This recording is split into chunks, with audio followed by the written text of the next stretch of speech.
morning and welcome to Morning Movie News. And what a day for movie news it is. There's a story that jumped to the front of the line this morning, and that is the Hunger Games Mockingjay Part 1 versus China. Now, as you might recall from my review late Friday after I saw the movie, I immediately said, I don't see how this movie can play in China or Russia. And when I posted my review, one of you even pointed out it might be a problem in Mexico as well, which is having its own problem with the people versus the government. And I looked it up, and sure enough, Mexico is having a very big problem, which unfortunately isn't getting a lot of traction in the news here stateside. But then, the very next day at the Hunger Games Mockingjay Part 1 press conference, which you can watch in its entirety over on the original Beyond the Trailer channel, a reporter from the region over in Asia said, I had to be flown out here for this junket because the Mockingjay Asian tour was canceled at the last minute. Do you know why this is? Because the reporter suspected it was because of the uprisings in Hong Kong over the problems with elections there. And, I'm so glad that BTT has a global audience, but I'm sad that some of you are going through this. But you might recall on Facebook, I got a message from one of you as well that I retweeted and sent it out, trying to get the word out about what's going on in Hong Kong, because China is really trying to clamp down on the coverage of that as well. So first of all, I think the most important thing here is good luck to any BTT viewers and just people in general who are in these regions with unrest. And finally, suddenly, Hollywood finds itself right in the mix of this with the Hunger Games Mockingjay Part 1. So at the press conference, Nita Jacobson, the producer, tried to just, brush it off and say, well, make it more about the disappointment of not meeting the Asian fans, particularly in China, that they were going to meet on the tour. But they didn't really want to discuss any political aspects about that. We'll get to that in a minute, because this is perhaps a much larger problem for Hollywood overall, beyond even Mockingjay, but we'll see. But Mockingjay in particular, this could rob it in many ways of any benefit from this situation in any regard. We'll discuss that fully. But then the next day, what happened, sure enough, it was announced, well, not next day, yesterday, so right after the weekend, it was announced late yesterday that China has delayed the opening of the Hunger Games Mockingjay Part 1 in China. They're saying it will open in 2015 now, but I suspect it will never play in that country. I think they're going to find a way. I think they're just putting off the fight right now because everyone's talking about Mockingjay, and I think they're hoping that down the line they can just very quietly decide not to air the film. That is in and of itself shocking. Just that they would actually do it, because it's such an obvious thing. Why? Because the film's depiction of rebellion against an oppressive state, which is exactly the problems that they're having in China. So I think that's what's going to happen. Now this gets even more interesting. Deadline broke the story, and Deadline didn't mention any political aspects or motivation, I guess is the correct term, as to why this decision was made. They just said, oh, well, you know what? I think it's really crowded with China's release schedule, and China just wants to put this film off till it has more room to breathe. And there have been a lot of American films there already. They want to make sure their own movies get a chance in the spotlight, etc., etc., etc. And I read the whole article, and I was like, I can't believe you're really not going to address, the elephant in the room, that it's an issue of, rebellion and not wanting to, for instance, you might have seen the stories that in Thailand, Hunger Games, not Mockingjay, but the Hunger Games films have already inspired a military coup, and they were using the Mockingjay hand symbol during this rebellion. So there's already a real-world precedent that's been set. But Deadline didn't mention it at all. So I was thinking about it, and I was like, did China get to Deadline? What's in it for Deadline to make China happy? Although Hollywood's not going to want to upset China, which is box office rich. So that's one element here. But then it occurred to me that because there's so much money in China, perhaps Deadline tried to spin the delay for Lionsgate's favor. Perhaps Lionsgate doesn't want to make this a political issue for two reasons. I think, one, they don't want to get into a fight with China because they have lots of other movies that they distribute as a movie studio. And so they want to make sure that they can play in China, and that China's not like, hey, you blew this Mockingjay thing out of proportion. We were going to do it quietly, but now that you messed us up, we're not going to, release any of your other movies here in China, at least for, a period of time to punish you. And that would be really bad for Lionsgate. The other thing is perhaps Lionsgate doesn't want other countries to go, wait a minute, is this an option? Can I just not show the movie to my people? Because, as we said, Russia to some degree, although some of you are saying not a problem in Russia, so I respect that. But then certainly Mexico, and Mexico is a very big market. Russia, Mexico, China are big box office markets. So I think that Hunger Games, which is trying to get more international dollars, this is the last thing they need to have countries start deciding, hey, you know what, this movie's too political for us. We don't want to play it, which is interesting because the movie's finally living up to its political heritage, what Suzanne Collins was trying to accomplish with the books, and now it's running into all these problems from a business perspective. So I think that's why the story was spun that way. Now, I was thinking, hey, well, you know what? This is really going to hurt Mockingjay's box office potential. If it can't get that China money, I don't think it's going to be the most successful movie of the year. I think it was on track to be, maybe to be the first Hunger Games film to join the $1 billion club. If China falls through, I don't think that's going to happen. It'll not reach the $1 billion club, and it won't be able to beat Transformers for Age of Extinction as the top film of the year. So that would be very devastating from a financial perspective for the film. Now I thought, hey, here's a silver lining. Maybe it'll help with awards season. The film's finally, as I said, living up to its activist roots. It's, a cause for good, and it's actually effective to the point where governments are afraid of it. That sounds like it's worthy of an awards nomination, right? But then I was like, hey, well, Lionsgate's not going to want to push this agenda again because they don't want to upset China. And then maybe even the Academy doesn't want to pick a fight with China. They might be like, hey, we can have an entire ceremony, the Oscars, which are broadcast around the world, celebrating the Hunger Games because it gave, a middle finger to China's government when we want China to continue to play all of our movies. And, what if China's, I don't know. Hollywood maybe should have a little more faith in what they have to offer to China because China's trying to make films that can play here as well as in their country. So there's a lot of money on the table here, but now politics are becoming really involved. And, China's film industry is heavily regulated by the government. So it's a very interesting situation, and I think that I'm curious and I wonder how Lionsgate feels about this. I'm sure Donald Sutherland, he's quite vocal at the press conference about wanting this movie to inspire change. And also the question is, can China silence it? I'm sure President Snow wishes it was this easy to silence Katniss. He tried, but there's issues of piracy, etc. And if China seems to make it, they might be calling more attention to the movie than necessary. Although I do feel the movie's very effective in inspiring rebellion, and that's why I said when I reviewed it, I don't see how it can play in China. It would be a big problem for them.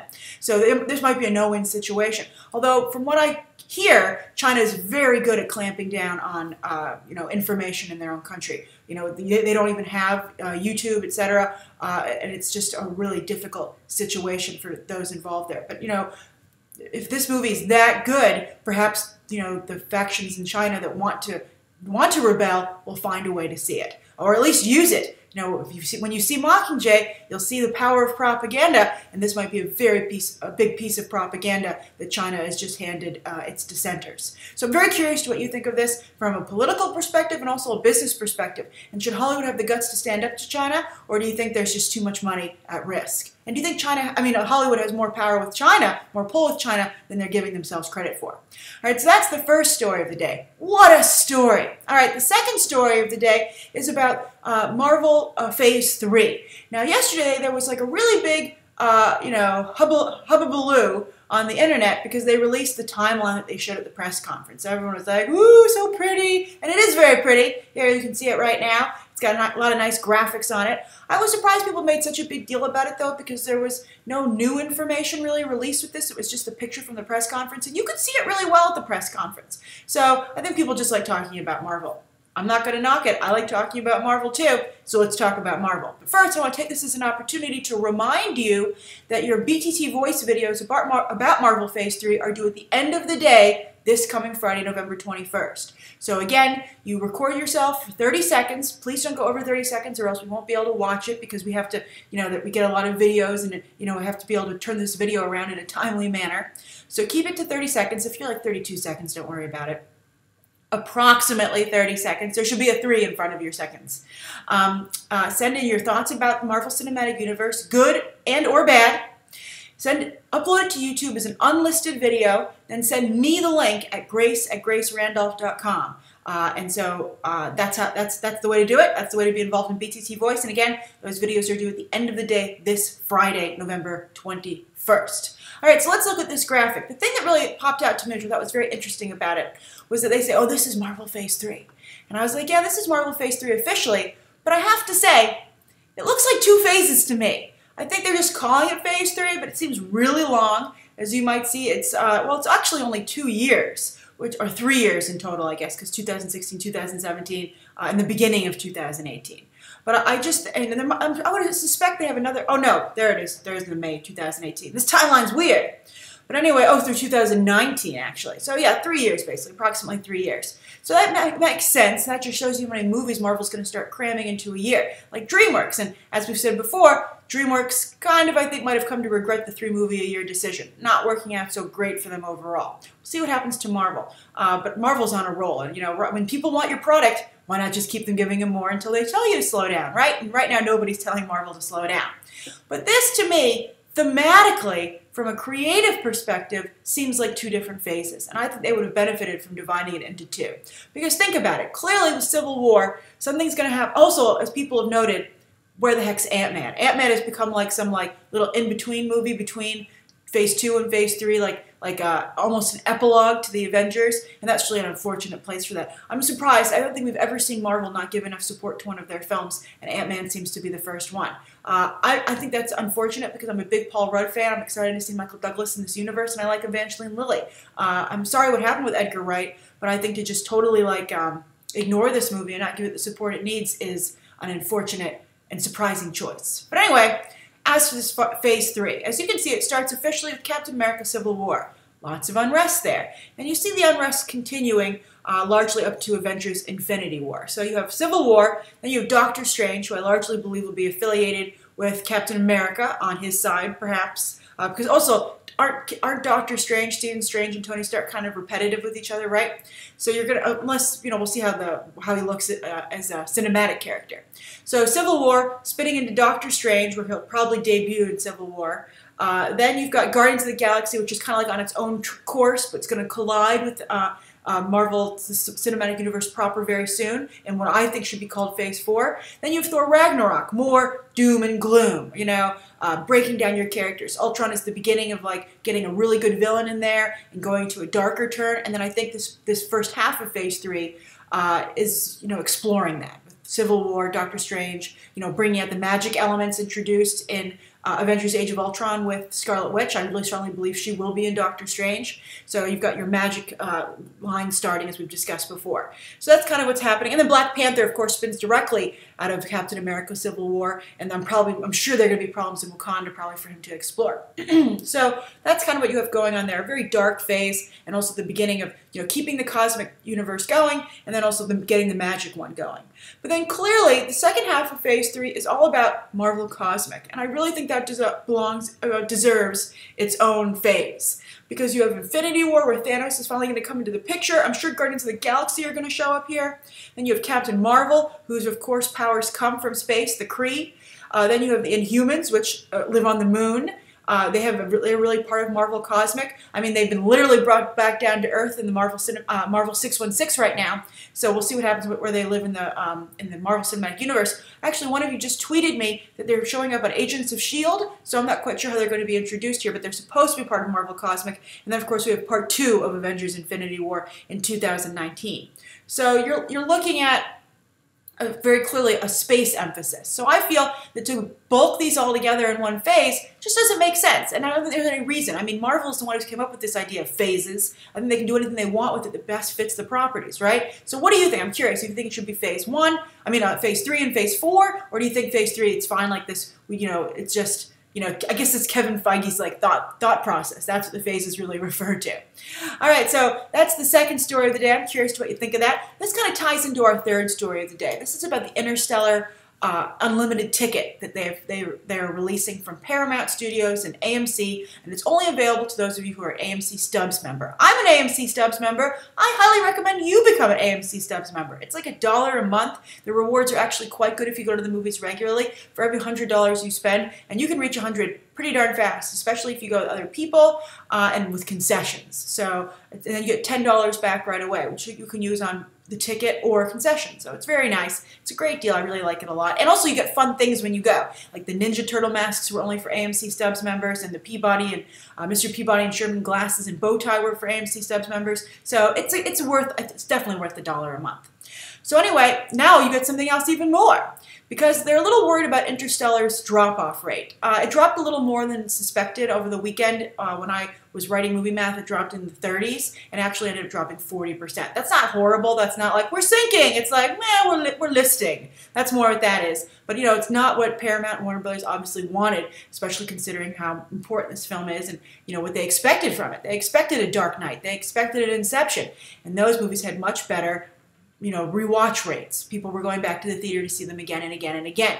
Interstellar, again, I think this is you know, a problem from that third act, and that it just became a little bit too hard to follow. So if you can't play the game, you're not going to want to play it again and again, right? So Nolan should really think about that next time he makes his movie. Although I still believe he will never have this level of creative freedom again. I mean, he even was able to dictate the ad campaign for the film, and I think he made a lot of mistakes. And so for that reason, what I think still is a very, very strong film, very special film, is not getting the attention it wants, and the story about how it's not doing as well as his past films is overtaking the quality of the film.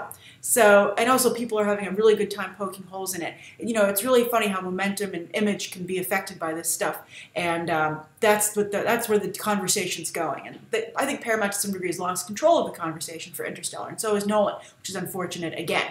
But anyway, they're like, please go see our movie again. They're like, well, nobody wants to pay full price to go and see this. You know, movie tickets are expensive these days. What can we do? Well, they've come up with the Interstellar Unlimited Ticket.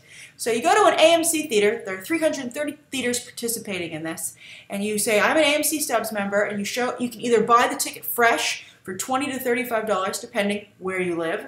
And then also, if you've already paid to see Interstellar, you can be like, well, here, I guess, I don't know who has their ticket stub still. Maybe they can look it up on their system, you know, like Fandango or something, and say, okay, I already purchased a ticket here. I want to upgrade to the unlimited ticket for $15 extra. And so you can do that. They give you a nice little commemorative Interstellar unlimited ticket. You're like, ooh, pretty. Put it in your wallet, and then whenever you pass an AMC theater that's playing Interstellar and is participating in this, you can go inside and see Interstellar. You know, just on a whim. You're like, oh, I got like, what do I have, 3 hours to kill? I guess I'll go watch Interstellar. Yeah, the running length of the movie might also be a problem for this, but it didn't affect it the other two times, with Dark Knight and Inception.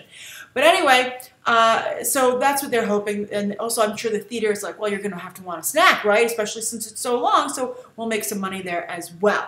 Now, I think Interstellar is not a good movie for this. As I said, you can't really play the game. It's hard to understand. There's not really, you know, I don't think if you watch it repeated times, you'll be, like, things will reveal itself. I mean, either you get the science logic or you don't, or you're willing to go along with it, or you're not. I don't think a repeat viewing is going to add anything. I think Inception, it was like, oh, well, you know, I want to get a better idea of where the dream world is, and what did this mean, etc., etc. And also had really good visuals. There's good visuals in Interstellar, but not at the level of Inception. Inception had great visuals throughout. Interstellar had a couple key scenes that were just breathtaking. And then also, it's like watching a screensaver sometimes, but like the best screensaver you've ever seen. And then also, so, and then with Batman, of course, it's Batman. You want to see all the great characters, and you want to see these great action sequences. I could watch the action sequences in The Dark Knight on a loop. They're so good. My favorite to this day remains, well, a lot of people like the Hong Kong extraction sequence. Hong Kong, there you go again. But I really like the Harvey Dent prison transport sequence. I thought that was really stellar stuff. So that was really good. So that they're having that situation. But I think that an unlimited ticket would be a better thing to maybe give for a Marvel Phase 3. Why not say, hey, you know what? Look at all these movies from 2016 through 2019. I agree to see all of them, and I'll pay for them now. And that would give Marvel, and I'll get a shiny, beautiful ticket. I mean, I would like that ticket, but here's the thing. Over the course of 3 years, you might lose your ticket, right? Second, you know, they'll make a ton of money up front, but there won't be any money for 3 years down the line because a lot of people will have paid up front, so that's going to hurt their grosses. How do you factor that into box office, etc.? So I think it's just a bad situation. Although, considering if all this money is going to be counted towards the box office right now for Interstellar, maybe they want to pump up these numbers to stop the drop so that they can look better in the headlines, and they don't want to keep other people from going. This also is going to hurt, I think, Interstellar's bandwagon effect. That really helped movies like Avatar and Gravity, where people are like, well, everyone else is going to see it, I should go and check it out. So I'm in part of the conversation. But that's not happening with Interstellar. So I'm curious, do any of you think you're going to buy this unlimited Interstellar ticket? And can you think of any other movie it would work for? And would you like to see like a commemorative ticket for Marvel Phase 3? You know, maybe even just Marvel movies alone. I'm sure people will want repeat viewing of Marvel movies that are very exciting, like Avengers Age of Ultron. That's a ticket that might be worth an unlimited ticket. And that's even something I would consider maybe purchasing. Also for, hey, why not? Batman v Superman Dawn of Justice. Either it's going to be great or who couldn't use a good laugh multiple times. All right, or you know what? A second chance of being like, okay, I had a really bad reaction the first time. Let me go back in and maybe, try and be a little more open-minded now that I kind of have an idea of what I'm getting myself into. All right, so let's go to the viewer question, which is also somewhat about Marvel Phase 3, and that's about Captain Marvel. Now, a couple of you have been writing to me about the casting of Captain Marvel. I think people are very eager to see what actress is going to get this role, and it's a really important decision because she has to be the lead of her own movie. I think that it's hard to do, especially because I think women right now are doing very well in comedy, but still action remains... there's not a lot of choices out there for female action heroes besides really Angelina Jolie. Even Chloe Moretz has fallen off in that regard. So who could they pick? Well, I've gotten a couple of people writing in about, maybe wanting Natalie Dormer. I think that she would be an interesting choice. I've liked Emily Blunt and Elizabeth Banks for the role. But then Tanner Martin wrote me a question, and I like his choice actually the best. So Tanner Martin said, "Hi, Grace. I think Marvel should consider Charlize Theron for the role of Captain Marvel. She did quite well opposite Will Smith in Hancock. I also believe she has the necessary gravitas to play a female military character almost as powerful as Thor. What are your thoughts on Charlize Theron as Captain Marvel?" Well, as I said, this is the best choice I've heard yet. Now, a couple of years ago, I don't think she would have had the box office pull to do this, but I think she's done a wonderful job turning her career around. And of course, she's got that Oscar win, and it would certainly, Marvel would love to have Oscar winners in its stable. That's, I think, one of the reasons it was working so hard to get Joaquin Phoenix. Not an Oscar winner, but very well respected in that, that way. So Charlize Theron, though, has done a wonderful job. She started it with Snow White and the Huntsman as the evil queen. I believe her name was Regina. Great in that movie. Really good job. Really responsible for bringing people into the theater there. She looks really good in the upcoming Mad Max Fury Road, another action movie. And it looks like, I think what's so likable about Charlize Theron is she's willing to do what works for the role, whether she looks good or not. I think actresses who are hung up on their appearance don't do themselves any favors. And I always prefer the actresses who put the performance over, the voguing. That's a big thing. Recently, the other day, yesterday, I was talking about Keira Knightley, and I said I'm not a big Keira Knightlly fan, although she too is, I think, turning things around for her career. And someone was like, "Oh, why do you hate women?" And it was such a ridiculous comment to make. Because it's so funny to get accused of being too feminists and in one video and then turn around in another one someone saying, "Oh, you hate women." It just shows you that people often hear just what they want to hear, and it's unfortunate. But I like plenty of actresses, but I don't like the ones who vogue. And I feel that it's unfortunate that Hollywood puts they promote the actors who have good personality and range, and a good persona and charisma, and they care about the work, whereas with actresses, they largely just focus on their looks and, who's the next big ingenue. They don't care so much. Just look at the Oscars. The best supporting actress tends to skew very young because of the turnover rate in the actress category, but male actor awards categories tend to go a little bit older. But anyway, lots of great actresses out there. I think, as I said, Elizabeth Banks and Emily Blunt would be great Captain Marvels. But Charlize Theron looks like a good Captain Marvel. I think she can really hold her own against the male characters. I think she's a little bit older than Scarlett Johansson and Elizabeth Olsen, so I like getting more of an age range in there with the female characters, kind of with Evangeline Lilly. I think that's great. I'm very excited for Evangeline Lilly, another actress I like. And I think Charlize Theron really could do a good job with, the character arc that Carol Danvers is going to have to go through. I think she's really good at handling, as you said, Tanner, the serious aspects of the role. And she can do the action. And I think she's someone who could actually, carry this movie. So I think it's a great idea. I think it's wonderful, the best casting choice I've heard yet. I think it's something we've all been very concerned about. I know a lot of people are rooting for Katie Sackhoff from Battlestar Galactica. I think Katie Sackhoff, I think she's not an every woman. I think you need an every woman in this role. And I've heard some other BTT viewers say the same thing. An every woman, someone that everybody can relate to. And I think Katie Sackhoff, she doesn't vogue, but I think she struts. That's how I would categorize it. I think she's a strutter. And I think she's not going to be sympathetic. And that's what Carol Danvers needs to be. She needs to be a sympathetic character. I think Charlize Theron, perfect choice. And it's to Charlize Theron's credit that she started out as a model and has that model look and has done such a great job building up her personality as an actress that she's relatable and likable to female viewers as well. She's overcome a lot of obstacles, and I think she should be rewarded with a Marvel movie. All right, so that's today's morning movie news. Thank you so much for tuning in. Please write down below what you think of today's top 3 stories and the viewer question, anything you'd like to see covered tomorrow, any questions that you might have. Thanks for watching. Bye.